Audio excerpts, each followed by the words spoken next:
5 practical strategies to avoid the sin of fornication. Hello everybody, my name is Sam Ogunshola, and I hope this message meets you well. If this is the first time of coming across this video, or you're watching any of my videos, ensure to watch, ensure to like, ensure to comment, and ensure to subscribe on my channel for greater contents that will be a blessing to you. And do not forget to turn on the notification button. So fornication is a sexual entanglement that happens between two people that are not married.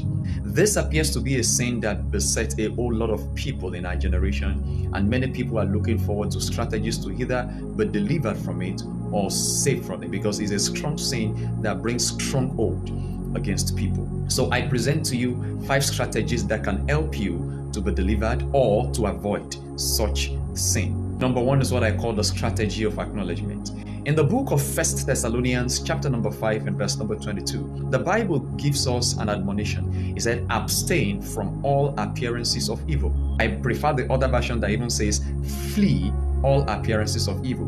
Before you can flee, you need to be able to identify an appearance of evil.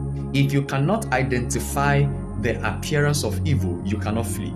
Let me give you an example. When you see a snake, as somebody who is not trained as a wildlife expert or veterinary expert, the first thing you do is to run, because your sight of a snake tells you this signifies danger. Until you see fornication as an evil thing, you cannot run from it. So the first stage of acknowledgement is to come to understand that anything that appears close to fornication is something you must run away from. It does not only include when you find yourself in a corner where it looks as if you're getting entangled. No, even from the thought stage, when you begin to think about it. Jesus said that when you think about a woman lustfully, when there are thoughts that are coming through your mind, these are things you must run away from. From the thought stage, you must begin to run away from even your thought, anything that can give you a thought of fornication. The second stage of acknowledgement is that you must understand there is nobody who's a superstar. When the appearance of evil dawns on you, you must run from it.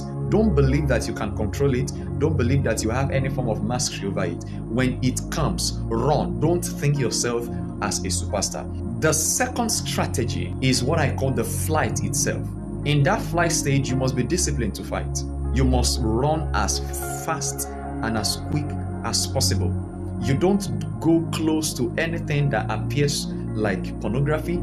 You don't go around anything suggestive. If a lady is wearing promiscuous or clothes of harlot around you, you flee from them. When people are exposing cleavages or talking, you run away from people like that. You run. When you notice you start having in our days what you call crush, please run. Do not wait till it becomes evil. As long as it appears like evil, run. Be disciplined enough to run. The third strategy I'm going to be giving you is the principle of association. The book of Ephesians chapter number 5 and verse number 3 gives us an admonition. And let fornication not be mentioned among you. It means if you find yourself in an association of people or a gathering of people where they see fornication as the right thing, you must avoid them, because the Bible says it must not even be mentioned. There are people that do not see it as a problem. They talk freely about it. They talk about their experiences in a jovial way. They are having fun with it, and these people are your friends. The best thing to do is to avoid such people. Do not be in that association. Do not watch programs that are suggestive in nature. Find yourself in an association of people that, as much as possible, they see it as an irritation. And then again, when it comes to association, you must be in an association of people who are ready to help you out of it. People that can help you pray together, that can help you study together, people who you are running in the same direction against fornication. The wrong association is going to sink you, while the right association is going to rescue you. The other strategy is what I call replacement therapy. Ephesians chapter number 4, verse number 22. That you put off concerning your former conduct the old man which grows corrupt according to the deceitful lust. So in other words, one of the greatest strategies that helps you is to replace a habit with another habit, especially those of you that have the sin already. This is going to help you. You know that you watch programs that are suggestive. You know you're already addicted to the appearances of evil. You are not fornicating yet, but you're watching pornography. You are not fornicating yet, but you have friends that you talk about sexual matters all the time. the best thing to do is to replace that habit with another habit.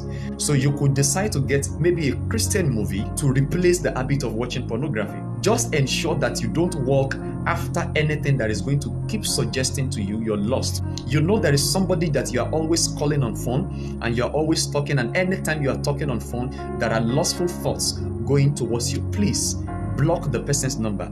Avoid the person like plague. Ensure that you don't relate with the person tentatively till you have recovered.